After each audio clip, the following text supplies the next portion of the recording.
want to share with you something that's very much on gender. And it's a work in progress, but we have quite an advanced set of results by now.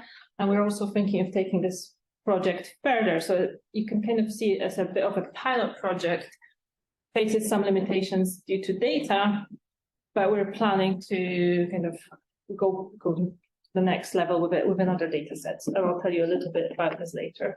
This is joint work with my colleague at the University of Bath, Eleonora Piquera, and Simona Tudor, who's based at SOFI in Stockholm University.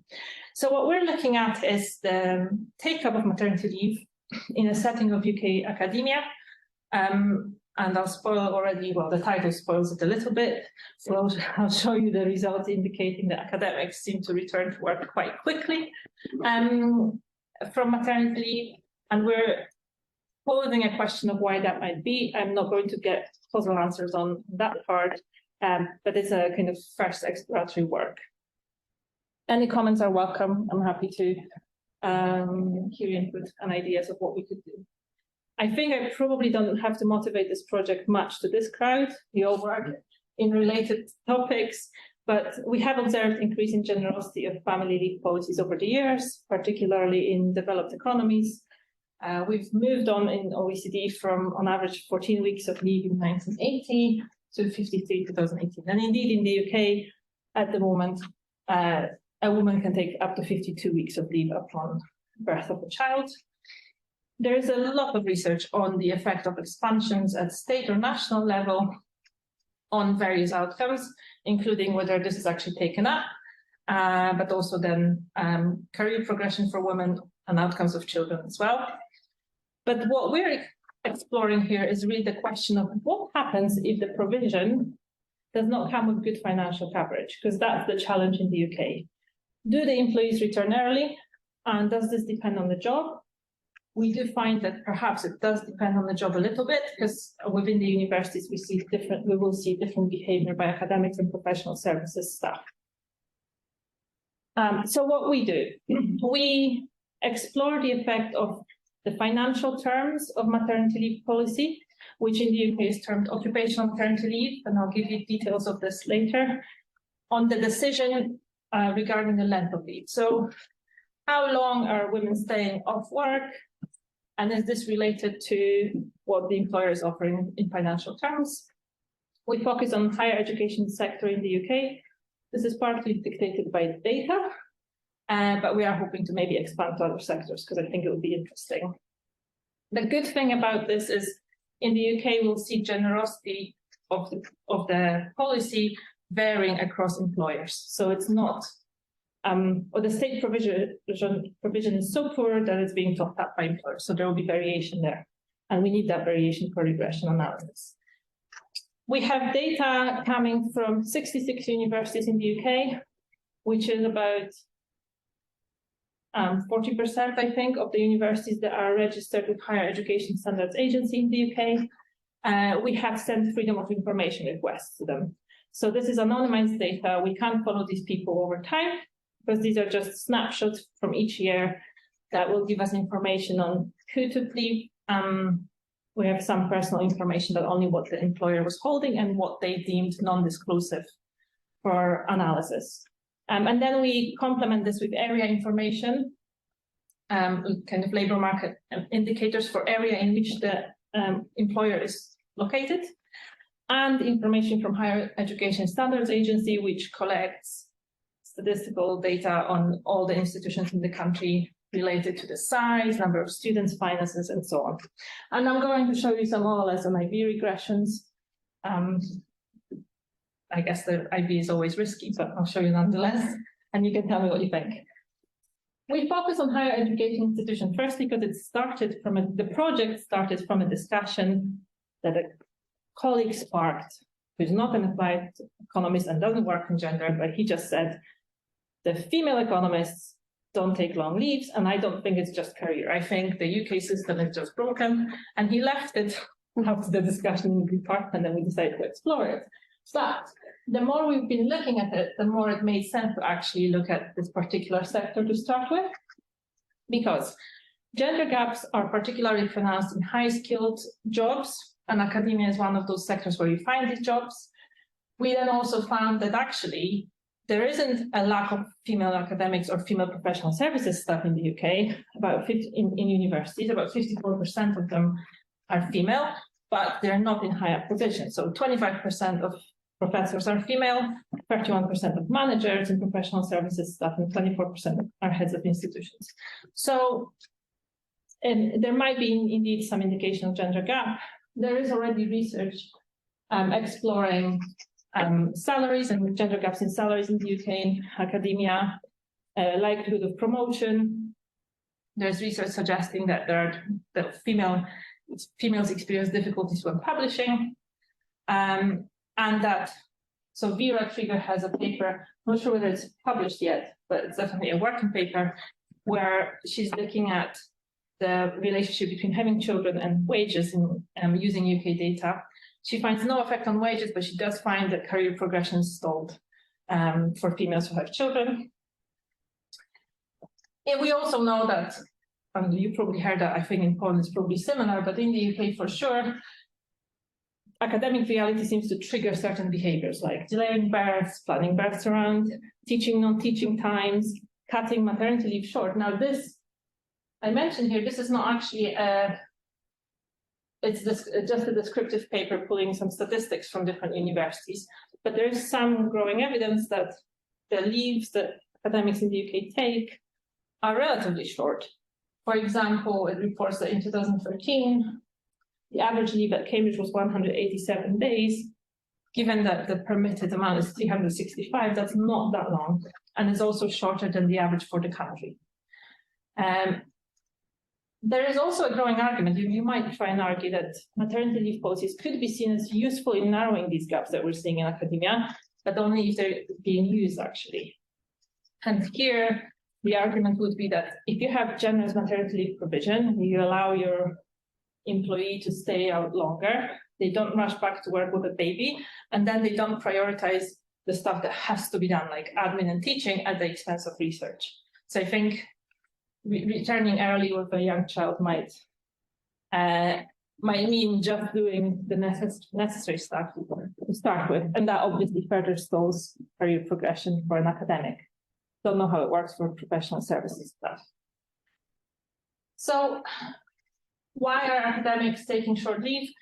This is just our brainstorming hypothesis of what might be happening. So if you've got any more ideas, welcome. Well, in the UK, a lot of people are convinced it's just because the replacement rate is salary replacement rate is so low that people can't afford staying off. But even if you take that out of the context, I think in a lot of disciplines, many people feel that they need to be up to date with research because it keeps changing. And if you're out of the loop for too long, that will be detrimental to career progression. There's also a general culture of working flexibly, but that implies being available. So it's very difficult to actually say, I'm not doing something.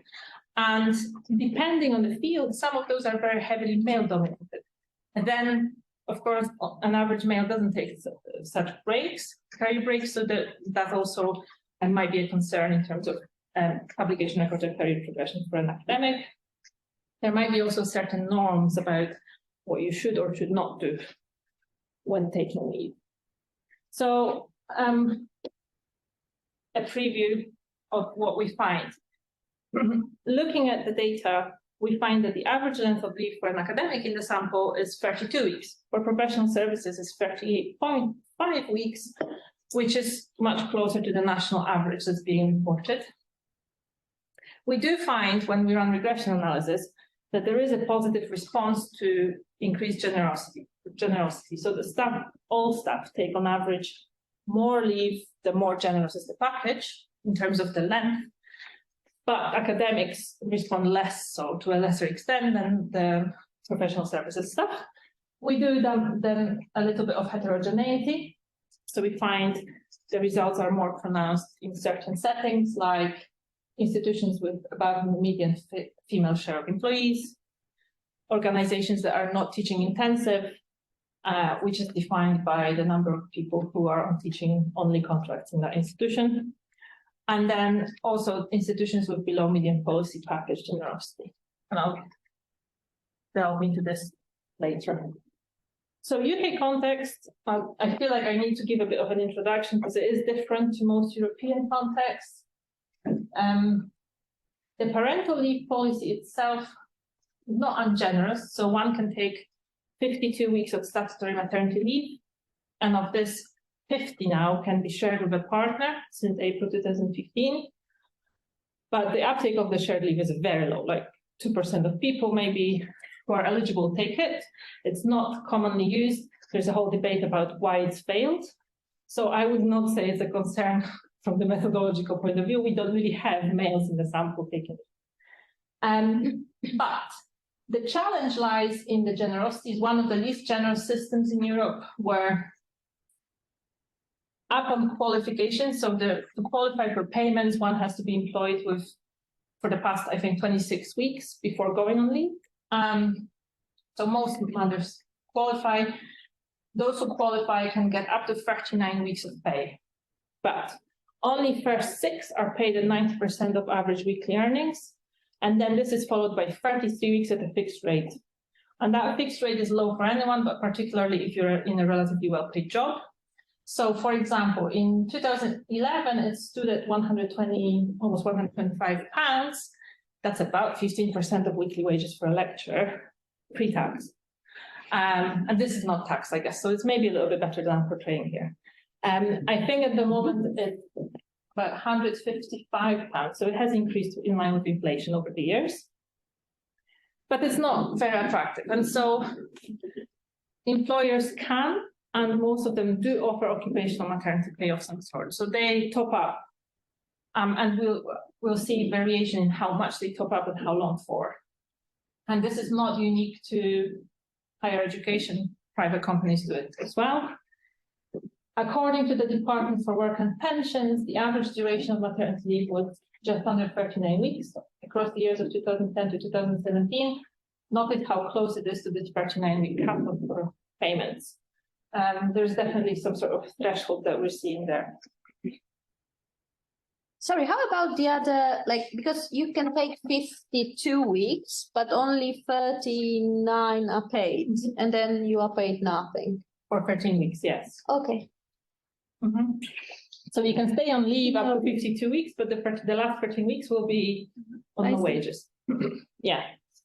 And I think the rules for sharing with a partner are the same. So a mother has to take, biological mother has to take 2 weeks off for health reasons, but then the 50 weeks can be shared. And the statutory schedule of payments is the same. So of those 50 shared, 4 would be at 90% wages, and then 33 at the set rate, and then the last 13 would not be paid. So they kind of the government match this. So this data, that kind of data, doesn't seem to be available anywhere. So we've been exploring surveys. So there are some surveys for the UK where you can see maternity leave take up, but then the sample sizes might be quite small. But every employer holds this information, of course. So what we did is we sent out freedom of information requests to universities in the UK, asking them for information at an individual level about employee who's taken leave, the length of leave they've taken, in which year this was, pay grade they were on, age, department they were in, and whether they were academic or professional services staff within that institution. We don't have pay grade necessary for all of them, because in some departments that are very heavily male-dominated, it would be possible technically to identify the female taking leave. So sometimes they wouldn't disclose either pay grade or department, depending on what they thought was to disclose it. And we asked them for their policy details, because in the process we discovered that this is not public knowledge. So you can't, for some of the universities you can, but for most you can't just go on their website and see what they pay their employees when on maternity leave, which was a bit of a surprise for me. And then HISA publishes routinely information on staffing levels and status of their employees, whether they're employed for full-time or part-time, by gender, the type of contract, and also things like student-staff ratios as well. And then we have labour market statistics from the Central Statistical Office in the UK, ONS, And that's merged in via postcode. So we know where these universities are, so we can then try and capture area characteristics. I will introduce at this stage, because there will be probably questions about this, how we measure the generosity of the package. There are various ways of going about it. We ended up sticking with what Vera figured it in her paper, just because we thought actually this is then aligning and we can compare research. We have done some checks with alternatives and we haven't found a better way yet. So I'm happy to hear if you think there are better ways. Typically, what we found is these employers will offer a set number of weeks at full pay, and then a set number of weeks at half pay, and then you default to statutory leave. That's what they seem to be doing, just different periods, the lengths. So what you can try doing is recalculating this schedule that they offer into some sort of equivalent of full pay. So like how many weeks would this be actually translated into full pay? You lose some information on the timings of payments, but you get the general financial benefit out of this. So for example, if an employee offers 8 weeks at full pay and 16 weeks at half pay, you could see it as 16 weeks of full pay equivalence, because effectively it's like 16 weeks of being fully paid. We do think the scheduling of payments might matter, because living on 50% wages could also be problematic, but we have not gotten as far as looking into this. So this additional money is on top of this? No, so you never get to be above 100%. So what the employers do is they will top up the first 6 weeks by 10%. Okay. And then when it drops to fixed rate, they will top that up to 100%. I see. And then to 50%. So it's not exactly, so you as an employee end up getting 100% of their wages for a while, but for them the cost is a little bit lower to start with anyway. So this is a graph, and I think not all the university names on the x-axis are visible, so I apologize. But this is just a plot of effectively kind of some summary statistics. So what you're seeing is on the x-axis, the green bars are indicating generosity of each individual university's policy in these recalculated weeks, so the equivalent of full pay. So you can see some variation, with some being really not generous, about 4 weeks of full pay. But the best we have in the sample are 26 weeks. These would be the ones here, in the middle here. Now, in the dots, the red dots are averages within that institution, average number of weeks that academic has taken, and the yellow or orange dots are the professional services stuff. So you can see that for most institutions, the academics have taken shorter leave on average. This is not controlling for anything at the moment. And you can see that there is kind of a bit of a threshold around 40 weeks, which would be aligning with the UK data as well. So more traditionally, some descriptives. Yes, the average number of weeks taken by academics is 32. 38.5 for admin. These people are also, so we don't have the exact income or wages information, but we know which grades they're in. And the UK system is quite rigid on grades, so you know kind of a bracket for each grade. Grade 10 being professorial, grade 7 is entry-level lecturer, grade 8 is probably senior lecturer. And you can see that for academics, most of them are placed here between grade 6, which would be maybe a postdoc, and upwards. For the professional services stuff, they're a little bit lower. So we infer from this that there will be a difference in their wages as expected, but we don't have the exact wage indicator for them. And we don't have this information for everyone. So you can see that some universities didn't give us pay information. As for the institutions, what's interesting here in this table, the average length of paid leave when recalculated into this fully paid equivalence is almost 15.5 weeks. I work at University of Bath, and they're kind of almost in the middle. And I think for them, it would end up being 17 weeks full pay. In fact, as of last year, they started offering 2 schedules. So they had this 100% for 8 weeks drop to 50% for 17 weeks, And then some employees were arguing for shorter but fully paid leave, and they have gotten 17 weeks full pay, which to the university is the same in financial terms, but they think will increase uptake among their own employees. So what do we do with this data? Well, we try and explore this relationship that we're interested in, which is between the weeks of leave taken, so weeks leave an individual in group S, so we will do it for the sample as a whole, but also separately for academics and admin. In a given year, number of weeks someone's taken, regressed on the measure of generosity, and then a set of individual controls. So we have age squared, department, and in some of the specifications we have grade. I think what I'm going to show you doesn't have grade, but when we control for it, we get smaller sample size, but we have similar patterns in terms of the relationships.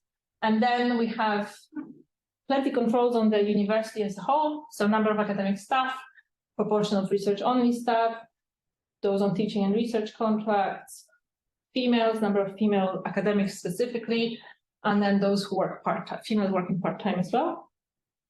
And for area, I think in this spec, we just have gross disposable household income. We can and have done some checks on unemployment levels and employment levels.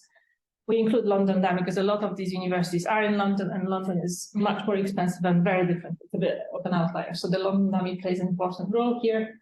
Then we control for year effects and for department effects as well. Sorry, what are the department effects? So we think there might be, the decisions might differ depending on whether you're in economics or in STEM science. So I have dummy variables for departments. I think sometimes they're grouped up together depending on the level of information. So sometimes it might be that humanities and social sciences end up being one dummy, because typically that ends up being in the same faculty. So if they haven't given us the department information, we try and aggregate up as little as possible. And then we're worried, obviously, that there is going to be either selection or at least bias because of unobserved characteristics, because the information at individual level is quite limited. With the selection, we've been trying to think various ways, because obviously we're doing it for academics and professional services stuff, and I think the selection might differ depending on the group. So for academics, we thought that it might be the case that more generous institutions are also more research-intensive ones, because they have grants or they have more funding. They might be able to afford more generous leave policy. But then academics selecting into these universities might also have a preference for short leave. It's not obvious, but we don't know whether this is the case for professional services staff for whom the outside options aren't just universities. They could be just about any employer outside in the area. So it's less clear for us for that group. So we propose to instrument the university's own policy with data of competitors defined geographically. So we have experimented with research intensity. So we were interacting research intensity of the university and geography, thinking Cambridge is probably not competing with a college, but it might be competing with someone further away who's equally research intensive. But again, they might be competing on this level for academics. They're probably not competing at this level for everyone else that they're employing. And we did find that the first stage regressions for professional services stuff were just not holding. So we dropped this idea. Maybe we'll have to revisit it with a different interaction term. And we find that the geographical definition seems to be providing statistically significant first stage results. But I am open to suggestions as to what else we should try. The challenge is the data comes in two samples, right? Because we have the university policies that are applying to everyone equally. And then we were actually interested in regressing the individual level data on the policy. So what we did is two-sample, two-stage least squares, which runs in the following way. So we run the first stage regression, which is the university's own policy on that of the nearest competitors and controls that we have for universities. And we also weigh it by the size of the university in this regression, because we thought that it probably matters. So we think if anyone is dictating terms, it's probably the larger institutions that dictate the terms of anything that they're offering. And then we obtain the predicted values for weeks paid and use those in the second stage instead of the original variable. So the second stage is defined the same as OLS, but now with the predicted values here. And I apologize for the size of the font on the table. That's what we find. So in this table, it's a trimmed table. So I dropped things that I thought might be less interesting, like year dummies and department dummies and so on. So it shows you results of the full specification, but with just some control variables actually displayed. In the first two columns, you'll see regression results for the full sample, then columns 3 and 4 for academics, and 5 and 6 for admin. And the first row shows you OLS. And then the second row is the IV. And you see stark difference.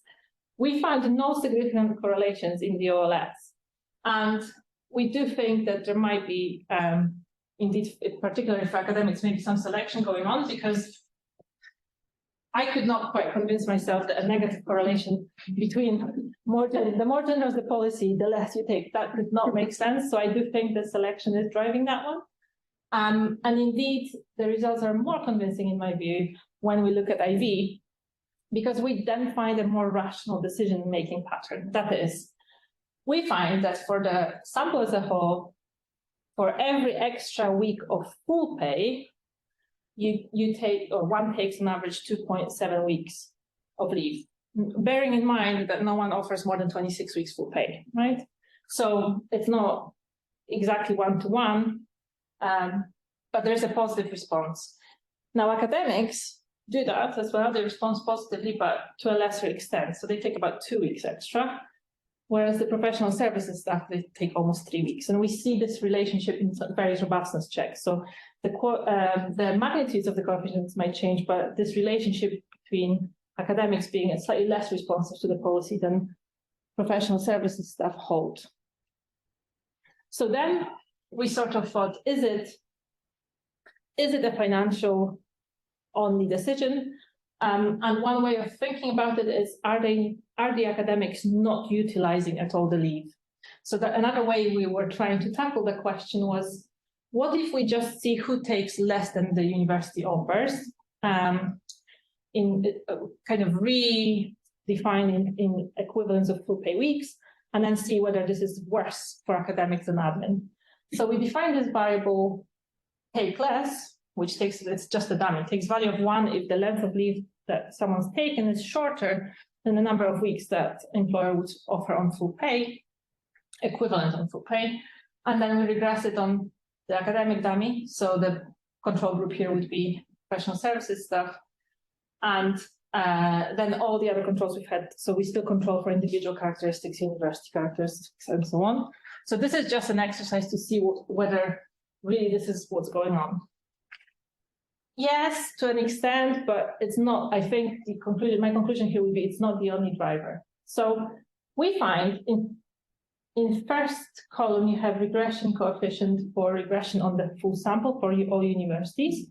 We find that an academic is 3.5 percentage points more likely to take less than fully offered leave, which probably is not huge, but then we started playing with, okay, well, is this the common behavior for all kinds of policies that are out there?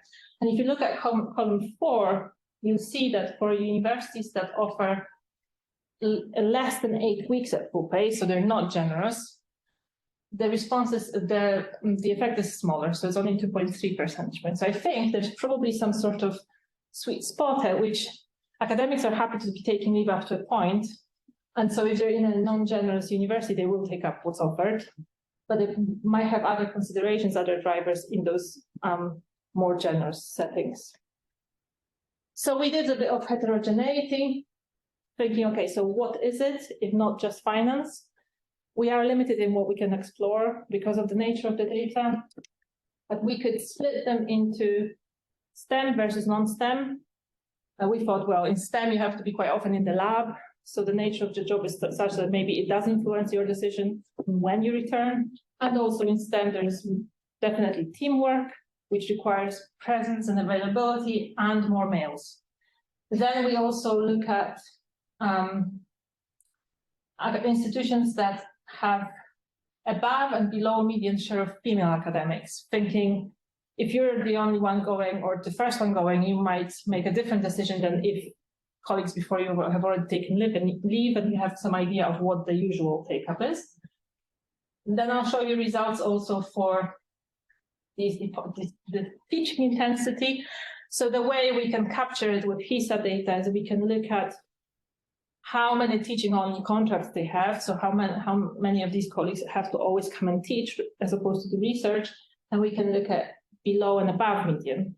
And thinking here would be, if you're on a teaching-only contract or in a teaching-only department, you may have a pressure to return back and straight to teaching. It's a bit different when you're a researcher or when you have a big you have research commitments. And then we thought, well, maybe it's just about the packages, so let's also see what happens with the generosity and look at this split below and above median in terms of generosity. I must say I had this thought a couple of days ago that we should have done this with interaction terms. This is split samples, so I might need to redo this to preserve sample sizes mostly. So I'll have two tables. So in the first table, you've got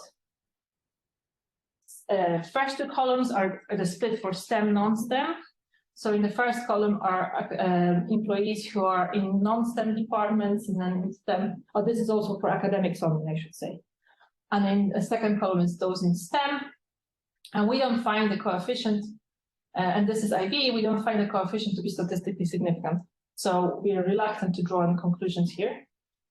But in columns 3 and 4, we have results we've rerun on academics only for firstly departments that have above median share of females, and then column 4 is those who have below median share of females. And we see that the uptake, if anything, response is positive for those where there is above median female share, which is not strongly statistically significant, probably further to be explored further, but potentially indicates that actually there is a bit of a norm and normalization of taking leave when you're in a more female-dominant department.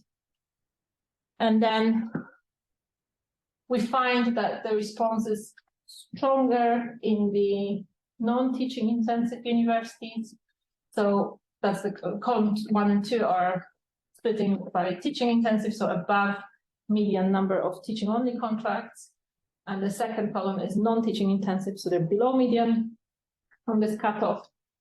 And the response is much stronger also if you look at column 4 in departments and universities that have below median policy generosity. So it goes back to that table where I said that the difference between academics and professional services that have been taking up less than offered is not that strong in those non-generous policies. And so in here, those who respond most to extra week of pay in the universities do not offer a lot. So there probably is some sort of sweet spot of what they would like in terms of return. We have tried a lot of alternative specifications. We started by looking at recalculating the weeks that someone takes rather than actual weeks taken.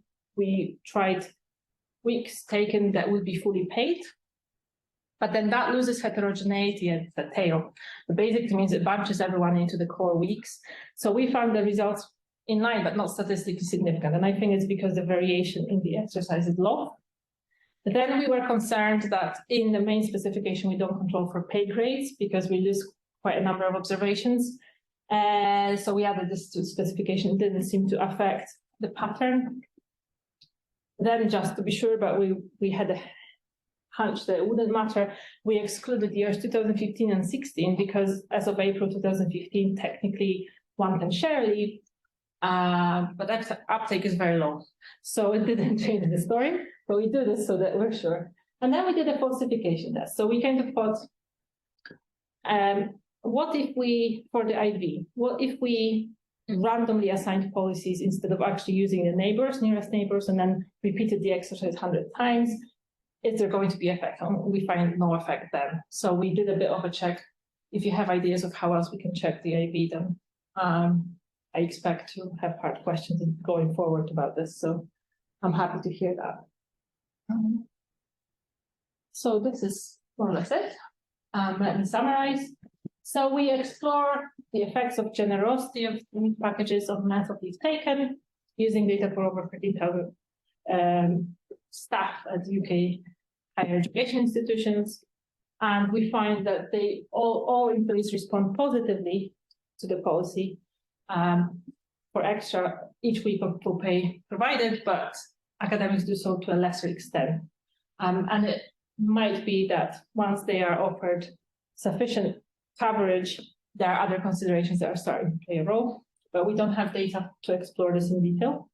And